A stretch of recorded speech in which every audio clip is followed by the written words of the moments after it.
Good afternoon students, আশা করি তোমরা সবাই খুব ভালো আছো। হ্যাঁ, আমি তোমাদের ভূগোল বিষয়ের শিক্ষক মানস স্যার। আমিও খুব ভালো আছি। দেখো, দেখতে দেখতে এই নতুন বছরের আর বছরটা নতুন নেই, 3টি মাস অতিক্রান্ত হয়ে গেছে। আমরা 4র্থ নম্বর মাসে চলে এসেছি। দেখতে দেখতে আমরা এপ্রিল মাসে চলে আসলাম। তো এর মধ্যে দেখো, যেমন দিন এগোচ্ছে, মাস এগোচ্ছে, তার মধ্যে কিন্তু আমরা আমাদের পাঠ্যসূচি অনুযায়ী আমাদের যতটুকু জানতে আমরা পারি ক্লাসের মধ্যে, সেগুলো কিন্তু আমরা নির্দিষ্টভাবে এগিয়ে চলেছি পাঠ্যসূচি অনুযায়ী, তাই না? তো তোমাদের এই পাঠ্যসূচি আলোচনা করতে তোমাদের, বা আমরা যখন প্রশ্নোত্তর পর্ব আলোচনা করি, বিভিন্ন বিষয় সম্পর্কে আলোচনা করি, তোমাদের কেমন লাগে এগুলো? আচ্ছা, খুব ভালো লাগে। আচ্ছা, যখন খুব বেশি অতিরিক্ত পড়া হয়েছে তখন একটু বোরিং লাগে। হ্যাঁ, ঠিকই বলেছো। মানুষের মন সবসময় যে ভালো লাগবে এমনটা নয়। তো যাই হোক, সব কিছু নিয়ে আমাদেরকে এগিয়ে যেতে হবে। আমরা সেরকমভাবেই প্রস্তুতি নিয়ে থাকি, যে একটা নির্দিষ্ট দিনে বা দিনের শুরুতে একটা টার্গেট করে নিয়ে আমরা সেইটাকে ধরেই আমরা কিন্তু প্রতিনিয়ত প্ল্যান মাফিক, পরিকল্পনা মাফিক আমরা এগিয়ে যাই, তাই না? তো আজকে আমাদের এই পর্বে নতুন করে আমরা কিন্তু বিশেষ কিছু আলোচনা করব না। তাহলে কি আলোচনা করব আজকের পর্বে আমরা? একদম ঠিক বলেছ। কারণ আমি তোমাদের একদম যে লাস্ট ক্লাস, বিগত যে ক্লাস, সেই ক্লাসে আমি তোমাদেরকে কি বলেছিলাম? সেই ক্লাসে আমি তোমাদেরকে বলেছিলাম যে এই যে সম্পূর্ণ অধ্যায় সম্পর্কে আমরা আলোচনা করেছি, এই অধ্যায় সম্পূর্ণভাবে আমি তোমাদের প্রস্তুত হয়ে আসতে বলেছিলাম। যে আজকে আমরা কি বিষয় আলোচনা করব? একদম ঠিক ধরেছ। আজকে আমরা তোমাদেরকে বলেছিলাম যে কয়েকটি বই আমার কাছে রয়েছে বা তোমাদের কাছেও রয়েছে, সেই বইগুলি থেকে বিভিন্ন এই অধ্যায়ের শেষে যে অনুশীলনী রয়েছে, সেই অনুশীলনীগুলো আমরা একটু প্র্যাকটিস করব, প্রস্তুতি নেব। কারণ এই যে অনুশীলনী প্র্যাকটিস করলে বা প্রস্তুতি নিলে আমাদের এইখান থেকে কিন্তু কোনো প্রশ্ন আমাদের কাছে আর নতুন বলে মনে হবে না। মানে সব কিছুই তখন আমাদের কাছে মনে হবে যে হ্যাঁ, এই নির্দিষ্ট প্রশ্নটা, নির্দিষ্ট প্রশ্নের উত্তর আমরা ইতিমধ্যে জেনেছি এবং বুঝে এসেছি, তাই না?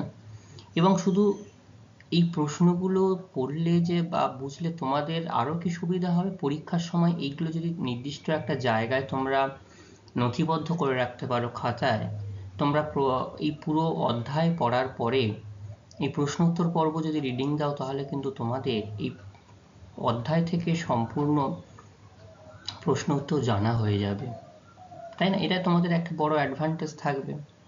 তাহলে কোনো প্রশ্ন বাদ যাবে না।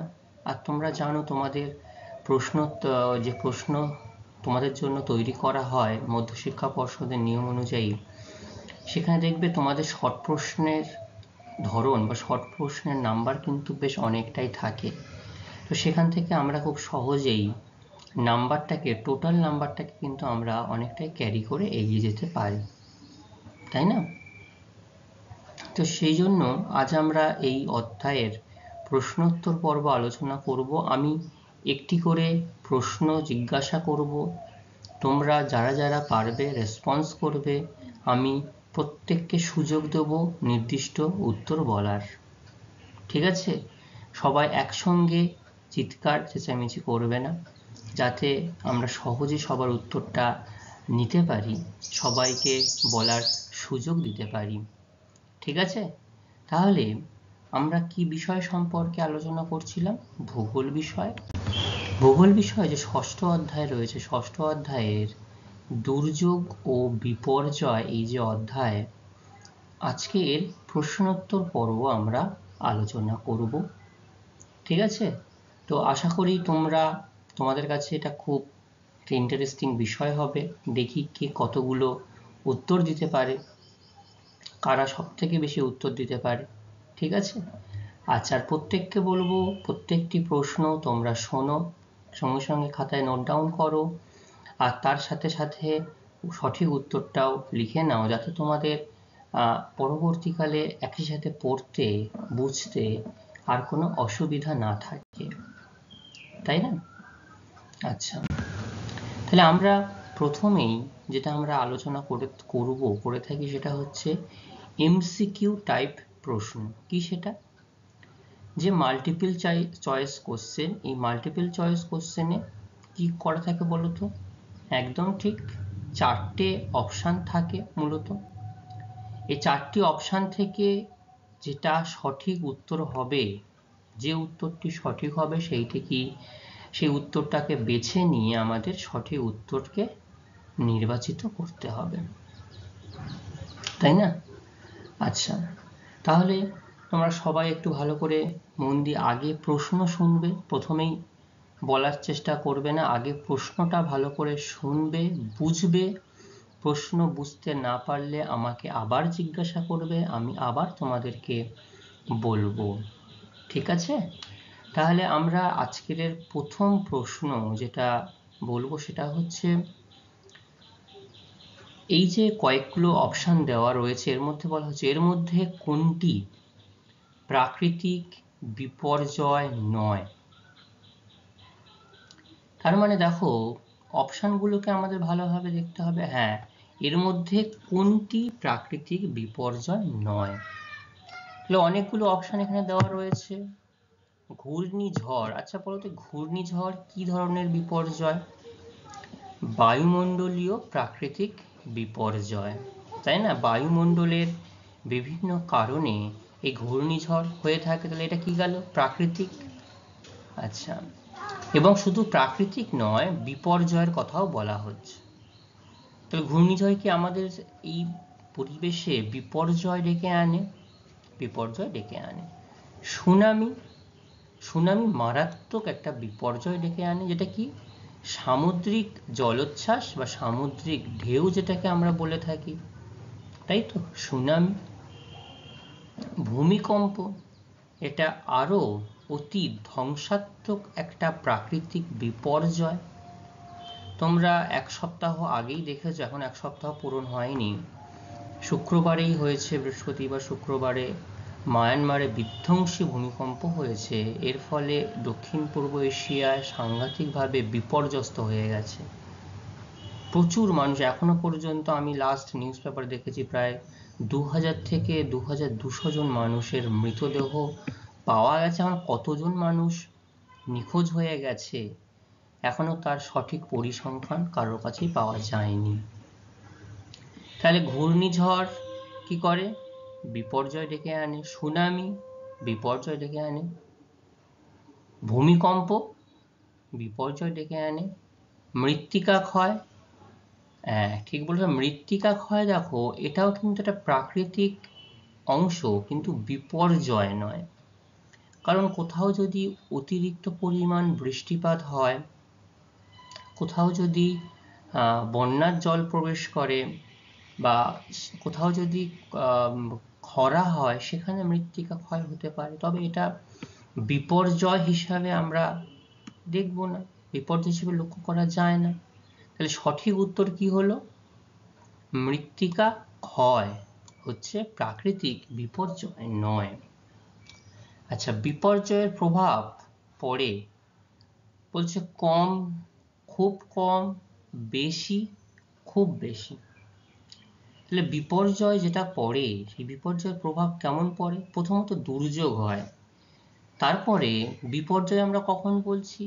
একদম ঠিক, যখন 10 জনের অধিক মানুষ মৃতপ্রায় হয়ে গেছে, একটা অঞ্চল সাংঘাতিকভাবে বিপর্যস্ত হয়ে গেছে, তখন তাকে আমরা বিপর্যয় বলি। তাহলে এখানে উত্তরটা কি হবে তোমরা বলো? বিপর্যয়ের প্রভাব খুব পড়ে, খুব বেশি প্রভাব লক্ষ্য করা যায়। তারপরে বলা হচ্ছে ভারতের সর্বাধিক বন্যাপ্রবণ অঞ্চল হলো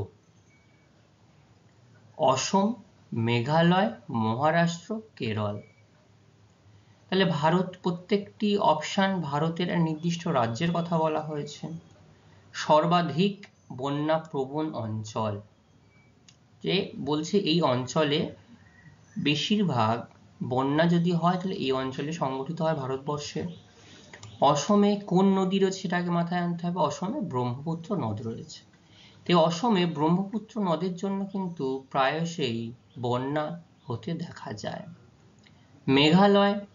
মেঘালয়ে কিন্তু বন্যার সেই অর্থে প্রচুর পরিমাণে বন্যার পরিমাণ শুনতে পাওয়া যায় না। মহারাষ্ট্র, এখানেও সেরকম, মহারাষ্ট্রে খরার প্রবণতা বেশি থাকে। এই গ্রীষ্মকাল আসছে, খরার প্রবণতা লক্ষ্য করা যায় বেশি। কেরল, এখানটাতে বন্যা সেই অর্থে খুব একটা লক্ষ্য করা যায় না, কিন্তু অতিরিক্ত বৃষ্টিতে বন্যা হয়েছে খুব রিসেন্টলি।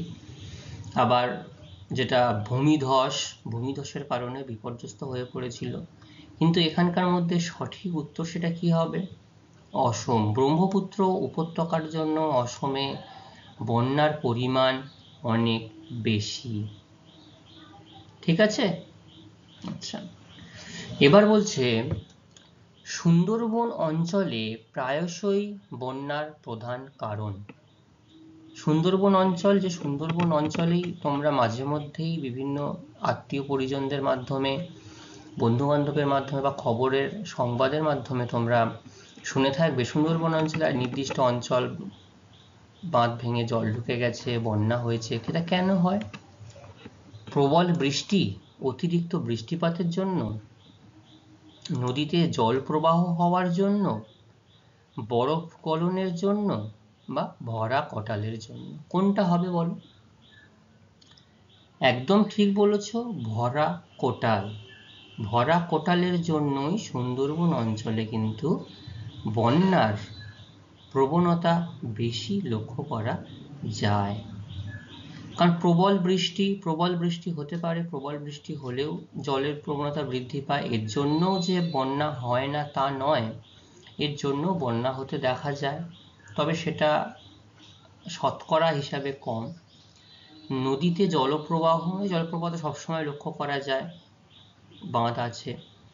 বরফ গলন, সুন্দরবন অঞ্চলের পার্শ্ববর্তী অঞ্চলে মনে হয় না সেরকম কোনো বিশাল বরফ গলা জলের নদী রয়েছে, কারণ যেটা আছে সেটা একদম হিমালয় পার্বত্য অঞ্চল, এবং আস্তে আস্তে প্রচুর নদী, উপনদী, শাখা নদী হওয়ার পরে তারপরে সুন্দরবন অঞ্চলে আসবে সেই জল। অনেক সময় সাপেক্ষ ব্যাপার। ভরা কোটালে কি হয়?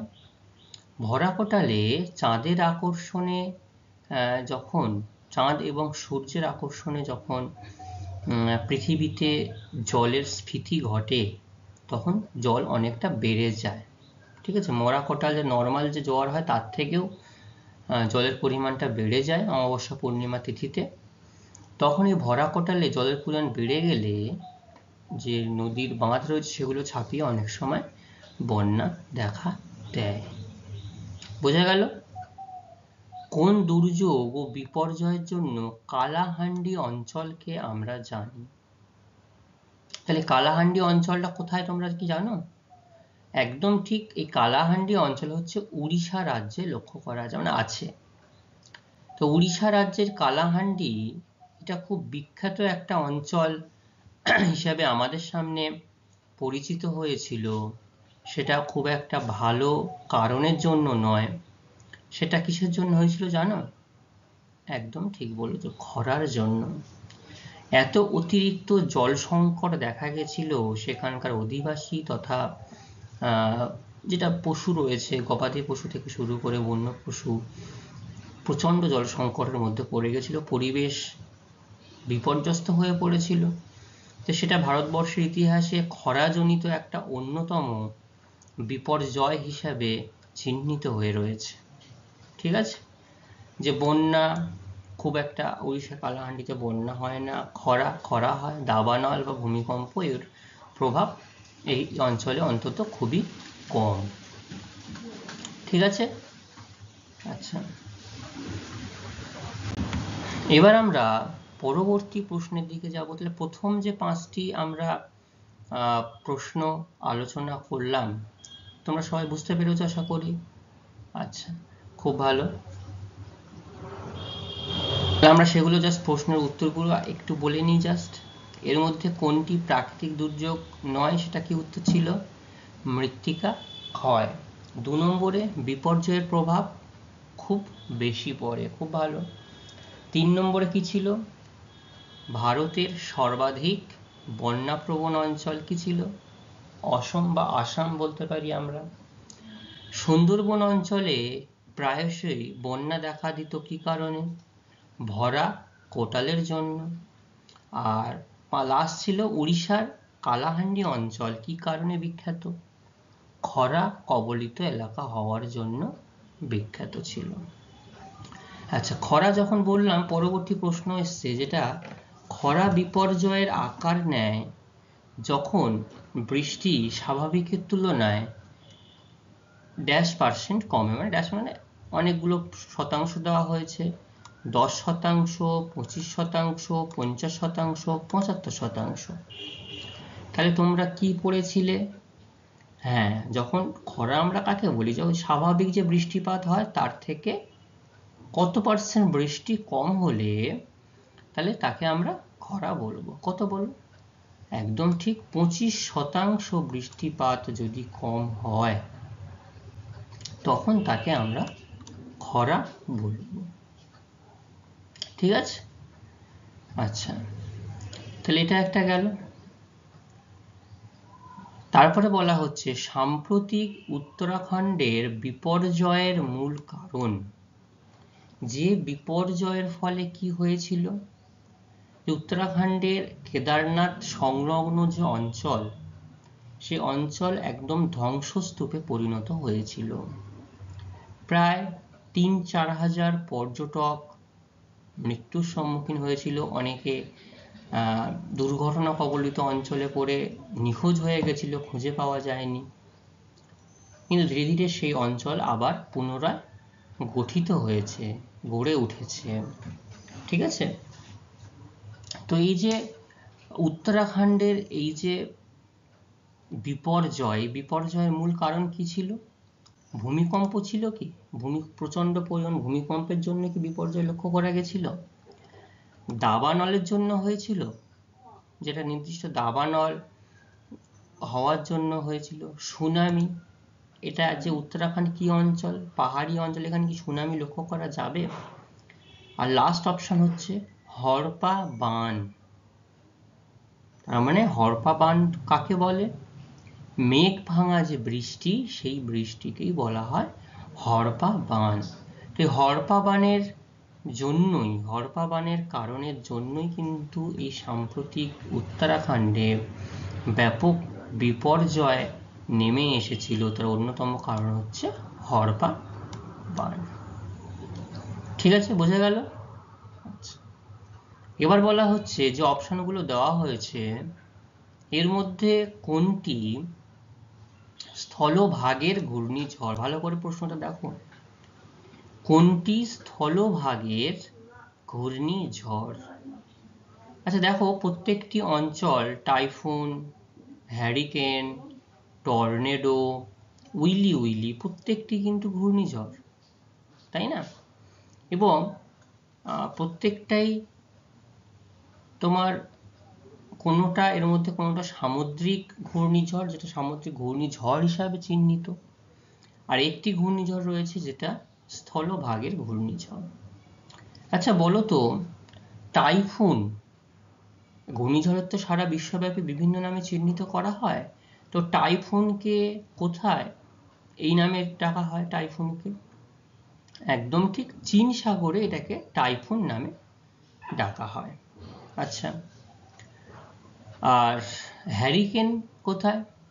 একদম ঠিক বলেছো, হ্যারিকেন হচ্ছে ক্যারিবিয়ান সাগরে যে ঘূর্ণিঝড় লক্ষ্য করা যায় সেটা হচ্ছে হ্যারিকেন। ঠিক আছে, সেই ঘূর্ণিঝড়ের নাম। টর্নেডো কোথায় লক্ষ্য করা যায়? টর্নেডো, আচ্ছা এরপরে টর্নেডো কোথায় হয়? টর্নেডো হচ্ছে উত্তর আমেরিকার প্রেইরি অঞ্চল। তো উত্তর আমেরিকার প্রেইরি অঞ্চলটা কি সামুদ্রিক অঞ্চল না স্থলভাগ? এটা একটা স্থলভাগের অঞ্চল। উইলি এটাও অস্ট্রেলিয়ার উত্তর অংশে, অস্ট্রেলিয়ার উত্তরে কি রয়েছে? সেখানেও মহাসাগর রয়েছে। তাহলে দেখো, টাইফুন, হ্যারিকেন, উইলি প্রত্যেকটি কিন্তু সামুদ্রিক অঞ্চলে সৃষ্ট হওয়া এক একটি ঘূর্ণিঝড়। আর এর মধ্যে একমাত্র ব্যতিক্রম হচ্ছে টর্নেডো, যেটি উত্তর আমেরিকার প্রেরি অঞ্চলে সংগঠিত হয়, সেই জন্য এটা স্থলভাগের ঘূর্ণিঝড় হিসাবে পরিচিত। ঠিক আছে।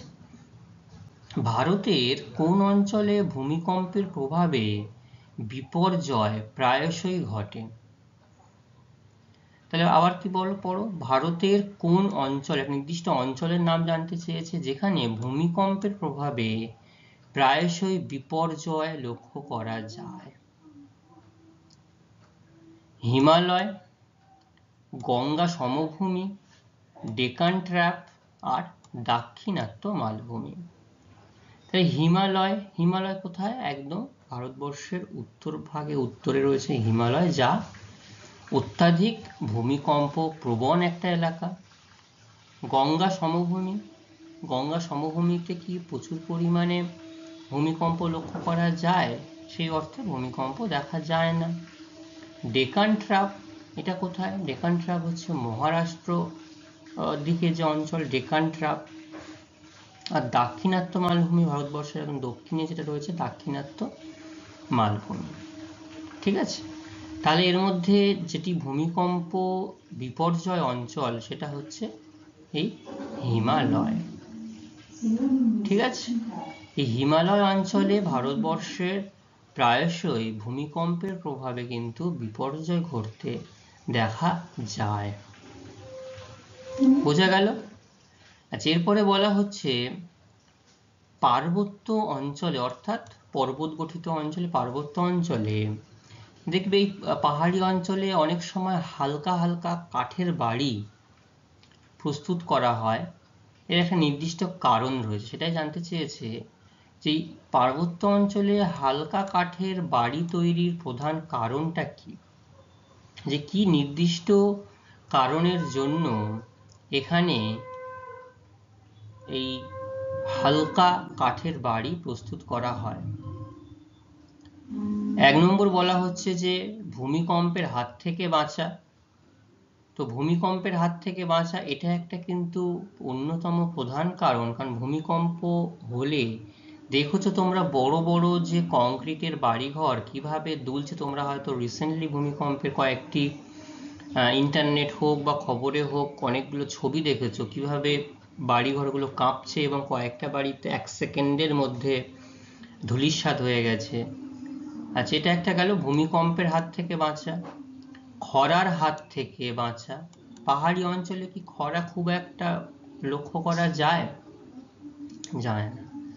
বন্যার হাত থেকে বাঁচা। এই বড় পাহাড়ি অঞ্চলে এখানেও কি ব্যাপক পরিমাণ বন্যা দেখা যায়? কম। দাবানলের হাত থেকে বাঁচা। দাবানল কি পার্বত্য অঞ্চলে ব্যাপক পরিমাণে হয়? একটু কম হয়। তাহলে মূলত যে কারণ সেটা হচ্ছে ভূমিকম্পের হাত থেকে যদি ভূমিকম্প হয়, তার ফলে যদি বাড়িঘরগুলো ভেঙে না পড়ে বড় বিপর্যয়ের সম্মুখীন না হতে হয়, সেই জন্য এই পার্বত্য অঞ্চলে ভূমিকম্পের হাত থেকে বাঁচার জন্য হালকা কাঠের বাড়ি তৈরি করা হয়। বোঝা গেল? তাহলে এখানে আমরা একটু বলে দিই যে খরা বিপর্যয়ের আকার যখন বৃষ্টিপাতের তুলনায় স্বাভাবিক বৃষ্টির তুলনায় কত 25% কম হয়। সাম্প্রতিক উত্তরাখণ্ডের বিপর্যয়ের মূল কারণ কি? হড়পা বান। এর মধ্যে কোনটি স্থলভাগের ঘূর্ণিঝড়? টর্নেডো। বাকিগুলো সামুদ্রিক ঘূর্ণিঝড়। ভারতের কোন অঞ্চলে ভূমিকম্পের প্রভাবে বিপর্যয় প্রায়শই ঘটে? হিমালয় পার্বত্য অঞ্চল বা হিমালয় অঞ্চলে। পার্বত্য অঞ্চলে হালকা কাঠের বাড়ি তৈরির প্রধান কারণ কি? ভূমিকম্পের হাত থেকে বাঁচা। তাহলে এটা হচ্ছে প্রধান কারণ। ঠিক আছে। আচ্ছা, এর পরবর্তী যে প্রশ্নগুলো রয়েছে সেগুলো এবার আমরা আলোচনা করি। এর পরের যে প্রশ্ন সেটা রয়েছে, বলা হচ্ছে উত্তর পূর্ব ভারতের পার্বত্য অঞ্চলে কোন দুর্যোগ বর্ষাকালে প্রায়শই ঘটে? কি বললাম বুঝতে পারলে? যে উত্তর পূর্ব ভারতের পার্বত্য অঞ্চলে কোন দুর্যোগ বর্ষাকালে প্রায়শই ঘটতে দেখা যায়। তাহলে এমন একটা দুর্যোগ, যে দুর্যোগ কিন্তু বর্ষাকালে অতিরিক্ত বৃষ্টি হওয়ার জন্য পার্বত্য অঞ্চলে হয়, এটা আমাদের মাথায় রাখতে হবে। আর যে সমভূমি অঞ্চলে বলা হতো অতিরিক্ত বর্ষার জন্য হয়, তখন কিন্তু আমাদের কি একটা অন্যরকম হয়ে যেত, ভূমিকম্প বলা হচ্ছে। তাহলে বর্ষাকালে কি বর্ষার কালের জন্য কি ভূমিকম্প অপেক্ষা করে? করে না। বন্যা, পাহাড়ি অঞ্চলে দেখবে বন্যা হলেও সেটা ক্ষণস্থায়ী বা দুর্যোগটা হয় সমতলে এসে। ভূমিধস আর সুনামি, সুনামি পাহাড়ি অঞ্চলে কি সুনামি লক্ষ্য করা যাবে? যাবে না। তাহলে ভূমিধস, যে অতিরিক্ত বৃষ্টিপাতের জন্য কি হয়?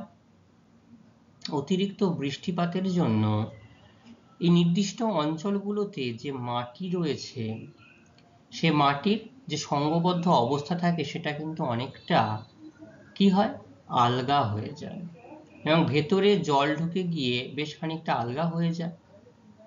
আলগা হয়ে যাওয়ার জন্য মাধ্যাকর্ষণ শক্তির টানে উপর থেকে এই সমগ্রটা স্তর, পাহাড়ি স্তর মৃত্তিকা সমেত একটা গঠিত অংশ ধীরে ধীরে নিচের দিকে নেমে আসে, তাকে ভূমিধস বলা হয়।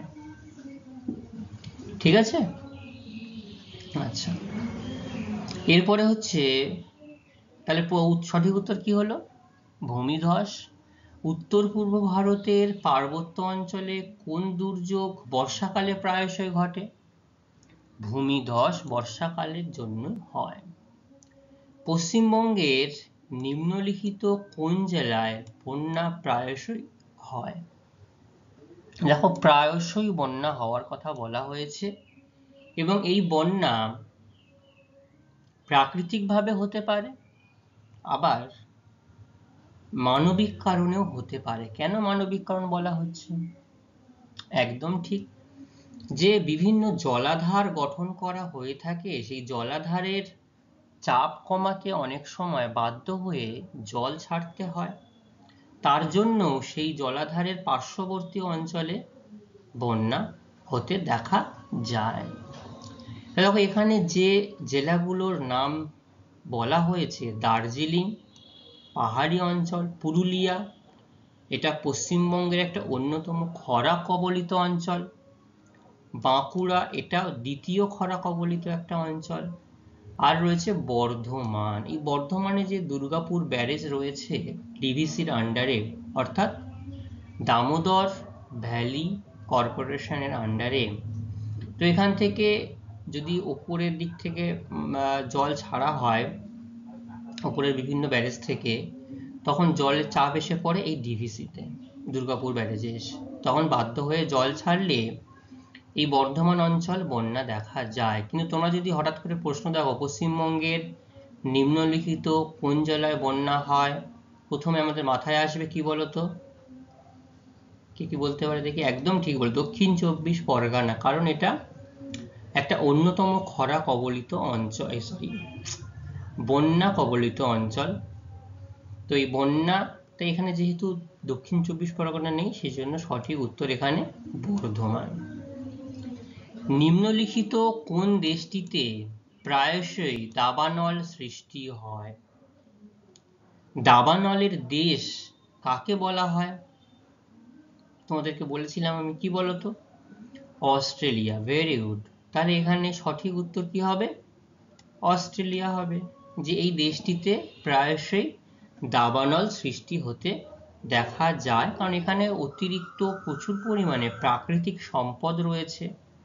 কারণ সম্পূর্ণ অস্ট্রেলিয়া জুড়ে যতটুকু অংশ রয়েছে তার মাত্র 15 থেকে 18% অঞ্চলে মানুষ বসবাস করে, বাকি 80% যে অঞ্চল, সেখানে মানুষের কোনো বসতি, মানুষের কোনো চিহ্ন লক্ষ্য করা যায় না। ঠিক আছে? আচ্ছা, এবার বলা হচ্ছে ভারতের কোন অঞ্চলে অগ্ন্যুৎপাত ঘটার সম্ভাবনা রয়েছে?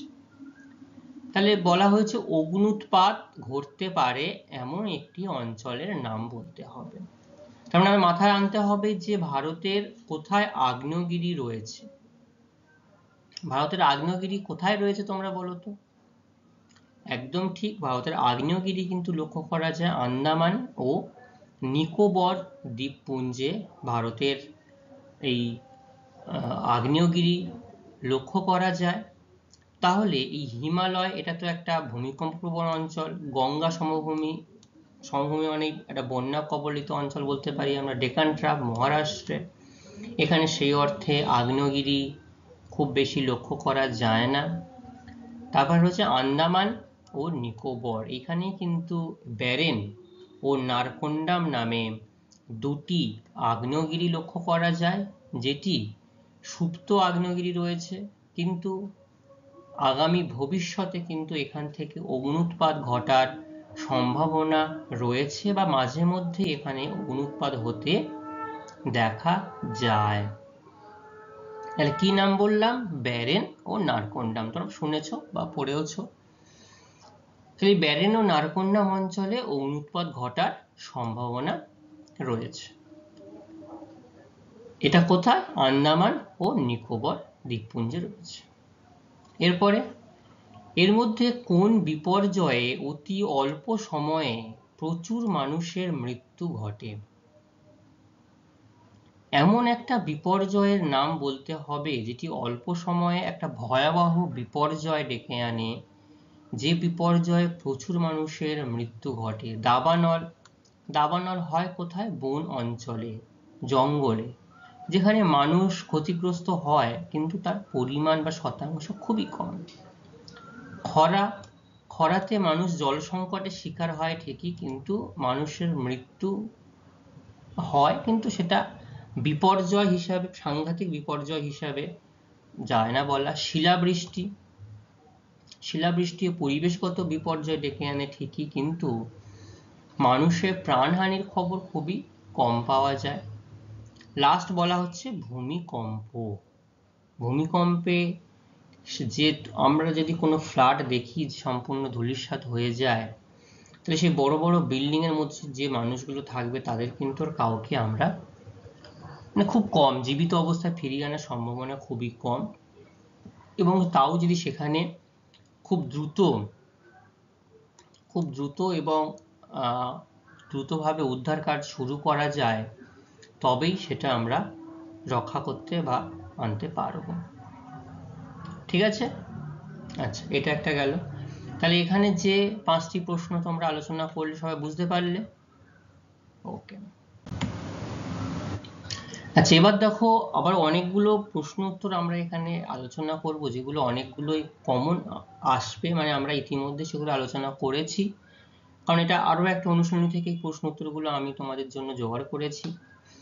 তো তাহলে তোমাদের বলতে হবে খুব ভালোভাবেই, একটি বায়ুমণ্ডলীয় বিপর্যয়, কোনটি বায়ুমণ্ডলীয় বিপর্যয় সেটা বলতে হবে। ঘূর্ণিঝড়, ভূমিধস, ভূমিকম্প, অগ্ন্যুৎপাত। দেখো প্রত্যেকটাই কিন্তু ঘূর্ণিঝড় ছাড়া ভূমিধস, ভূমিকম্প, অগ্ন্যুৎপাত সবই কিন্তু পার্থিব বিপর্যয় এবং ভূপ্রাকৃতিক বিপর্যয় বলে আমরা চিহ্নিত করতে পারি। তাহলে বায়ুমণ্ডলে গোলযোগের জন্য কোন বিপর্যয় ঘটে? ঘূর্ণিঝড়। তাহলে ঘূর্ণিঝড় is the right answer. Himalaya অঞ্চলে যে বিপর্যয় অধিক ঘটে, তাহলে হিমালয় অঞ্চলে তোমরা অপশন না দেখেই বলো তো, হিমালয় অঞ্চলে কোন বিপর্যয় সব থেকে বেশি পরিমাণে লক্ষ্য করা যায় বা দেখা যায়? সেটা হচ্ছে কি? ভূমিকম্প। আর বাদ বাকি অপশনগুলো দেখো, তোমাদের ভূমিকম্প সঠিক উত্তর একদম। বাদ বাকি অপশনগুলো দেখো, বন্যা, হিমালয় অঞ্চলে কি বন্যা হতে পারে? নয়। খরা হয় না। অগ্ন্যুৎপাত কি হয়? হয় না। তাহলে ভূমিকম্প হচ্ছে সঠিক উত্তর, যে হিমালয় অঞ্চলে বিপর্যয় যেটি ঘটতে দেখা যায় সেটা হচ্ছে ভূমিকম্পের জন্য। আচ্ছা, খরার একটি অন্যতম প্রধান প্রভাব হলো, খরার ফলে কি দেখা যায়? খরার ফলে জলসংকট হয়, আচ্ছা, প্রাণহানি, বাস্তুতন্ত্রের বিলুপ্তি, উষ্ণতা বৃদ্ধি। কোনটা হয়? খরার একটা প্রধান কারণ হলো জল সংকট। জল সংকট হলেই খরা প্রভাব সব থেকে বেশি লক্ষ্য করা যায়, তাই না? জল সংকট একটা অন্যতম প্রধান কারণ হচ্ছে এই খরার জন্য হয়ে থাকে। তারপরে বলা হচ্ছে যেটি মনুষ্য সৃষ্ট বিপর্যয় সেটি কি? দেখো অপশনগুলো দেখো, ভূমিকম্প। ভূমিকম্প কি মানুষ ঘটাতে পারে? ভূমিকম্প মানুষ ঘটাতে পারে না একদমই নয়, সেটা বলাটা ভুল হবে। কারণ মানুষ যদি কোথাও অতিরিক্ত পরিমাণে বিস্ফোরণ ঘটায়, বড় আকারের বিস্ফোরণ ঘটায়, সেখানে সেই নির্দিষ্ট অঞ্চল, ছোট্ট অঞ্চল কিন্তু ভূমিকম্পন হতে পারে। তবে সেটা সাংঘাতিক অঞ্চল পৃথিবী জুড়ে বা একটা বিশাল অঞ্চল জুড়ে যে হবে সেটা নয়, সে ছোট নির্দিষ্ট অঞ্চলে হয়। অগ্নুৎপাত। অগ্নুৎপাত হওয়ার জন্য মানুষের কি প্রয়োজন হয়? হয় না। বায়ুমণ্ডলীয় গোলযোগ, এই ঘূর্ণিঝড়, বৃষ্টিপাত, তুষারপাত, এর জন্য হয় না। পারমাণবিক বোমা বিস্ফোরণ, এটা কারা ফাটায়? মানুষই এটা তৈরি করে, আর মানুষই এটা পরীক্ষা নিরীক্ষার জন্য বা যুদ্ধের জন্য এই বোমার বিস্ফোরণ করে। তাহলে মনুষ্য সৃষ্ট বিপর্যয় সেটা হচ্ছে পারমাণবিক বোমা বিস্ফোরণ। সবচেয়ে ধ্বংসাত্মক প্রাকৃতিক বিপর্যয়, এটা আমরা ইতিমধ্যে আলোচনা করেছি, কি বলতো? একদম ঠিক, ভূমিকম্প হচ্ছে সর্বাধিক ধ্বংসাত্মক একটি বিপর্যয়। ঠিক আছে, মনে থাকবে তাহলে যে কটি প্রশ্ন আমরা আলোচনা করলাম। একটি বায়ুমণ্ডলীয় বিপর্যয়, ঘূর্ণিঝড়। হিমালয় অঞ্চলে যে বিপর্যয় অধিক ঘটে কি? ভূমিকম্প। খরার একটি প্রধান প্রভাব জল সংকট। যেটি মনুষ্য সৃষ্ট বিপর্যয় সেটি হলো পারমাণবিক বোমা বিস্ফোরণ। সবচেয়ে ধ্বংসাত্মক প্রাকৃতিক বিপর্যয় ভূমিকম্প। ঠিক আছে, আচ্ছা, এবার আজকের আমরা আমাদের শেষ যে অংশ, সেই প্রশ্ন আলোচনা করব, সেটা হচ্ছে যে পরিবেশ বিপর্যয় মনুষ্য সৃষ্ট নয় সেটা কোনটা? গ্যাস দুর্ঘটনা। এই ভোপাল গ্যাস দুর্ঘটনা কার জন্য হয়েছিল? প্রাকৃতিক কারণের জন্য হয়েছিল, তাহলে মানুষের কারণে। সুনামি, এটা সম্পূর্ণ প্রাকৃতিক বিপর্যয়। পারমাণবিক বিপর্যয়, এটা মানবীয় বিপর্যয়। তেজস্ক্রিয় দুর্ঘটনা, এটাও মানবীয় বিপর্যয়। তাহলে সঠিক উত্তর কি? সুনামি হচ্ছে সঠিক উত্তর। এটা একটা প্রাকৃতিক বিপর্যয়, পরিবেশ বিপর্যয়, যেটা মনুষ্য সৃষ্ট নয়। বন্যা নিয়ন্ত্রণের জন্য অন্যতম উপায় হলো কি? বন্যাকে নিয়ন্ত্রণ করতে গেলে সব থেকে এখান থেকে অন্যতম প্রধান কারণটা কি? 1 নম্বর বলা হচ্ছে পশুচারণ নিয়ন্ত্রণ করা, শুষ্ক কৃষি প্রবর্তন করা, বনসৃজন করা, আর গভীর কূপ খনন করা। গভীর কূপ কখন খনন করতে হয় বা কোথায়? খরা কবলিত অঞ্চলে। শুষ্ক কৃষি, সেখানেও, অর্থাৎ যেখানে খরা কবলিত অঞ্চল সেখানে। পশুচারণ নিয়ন্ত্রণ, যেখানে মৃত্তিকা ক্ষয়ের পরিমাণ অত্যাধিক বেশি। তাহলে সঠিক উত্তর কি? বনসৃজন করা, অতিরিক্ত পরিমাণ বা গাছ লাগালে সেখানে কিন্তু বন্যা নিয়ন্ত্রণ করা যায়। ভূমিকম্পের দেশ বলা হয় কোন দেশকে? একদম সঠিক, জাপান, কারণ জাপানে প্রচুর ভূমিকম্প হতে দেখা যায়। যে বিপর্যয় জীবগোষ্ঠী দ্বারা ঘটে তাকে কি বলা হয়? প্রাকৃতিক বিপর্যয়, প্রাকৃতিকভাবে ঘটলে প্রাকৃতিক বিপর্যয়। জলবায়ুগত বিপর্যয়, জলবায়ু জনিত কারণে ঘটলে জলবায়ুগত বিপর্যয়। জৈব বিপর্যয়, দেখো জীবগোষ্ঠী তার মানে জৈব বিপর্যয়। আর মানবীয় বিপর্যয়, তাহলে মানুষ্য কারণে যেটা ঘটে বিস্ফোরণ, কিন্তু জীবগোষ্ঠী দ্বারা যেটা কি ঘটে? জৈব বিপর্যয়। তাহলে জৈব বিপর্যয় হলো সঠিক উত্তর। সুনামি সৃষ্টির মূল কারণ কি? অগ্নুৎপাত, ভূমিকম্প, আণবিক বিস্ফোরণ, মহাজাগতিক ধূমকেতুর পতন। তাহলে সুনামি সৃষ্টির প্রধান কারণ কি? ভূমিকম্প। এই ভূমিকম্পটা কোথায় হতে হয়? সামুদ্রিক তলদেশে হলে তবেই কিন্তু সেটি সুনামির আকার ধারণ করবে। তাহলে প্রত্যেকটা প্রশ্নের উত্তর এখানে বোঝা গেল। যে পরিবেশ বিপর্যয় মনুষ্য সৃষ্ট নয় সেটা সুনামি। বন্যা নিয়ন্ত্রণের অন্যতম উপায় বনসৃজন করা। ভূমিকম্পের দেশ বলা হয় জাপানকে। যে বিপর্যয় জীবগোষ্ঠী দ্বারা ঘটে সেটা হচ্ছে জৈব বিপর্যয়। সুনামি সৃষ্টির মূল কারণ ভূমিকম্প। ঠিক আছে?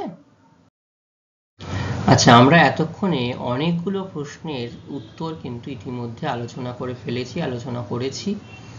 তো এই নির্দিষ্ট যে এমসিকিউ টাইপ প্রশ্নগুলো তোমরা খুব ভালোভাবে একটু মাথায় রাখবে, মনে রাখবে, খাতায় নোট ডাউন করে নিয়েছো, খুব ভালো। আজকে আমরা এমসিকিউ টাইপ প্রশ্ন আলোচনা করলাম। পরের দিন আমরা শূন্যস্থান পূরণ, বাম স্তম্ভ, ডান স্তম্ভ, আরও যে প্রশ্ন উত্তরগুলো রয়েছে সেগুলো সম্পর্কে আমরা আলোচনা করব। আজকের ক্লাস আমাদের এ পর্যন্তই থাকবে। সবাই খুব ভালো থাকবে। সকলকে অসংখ্য ধন্যবাদ।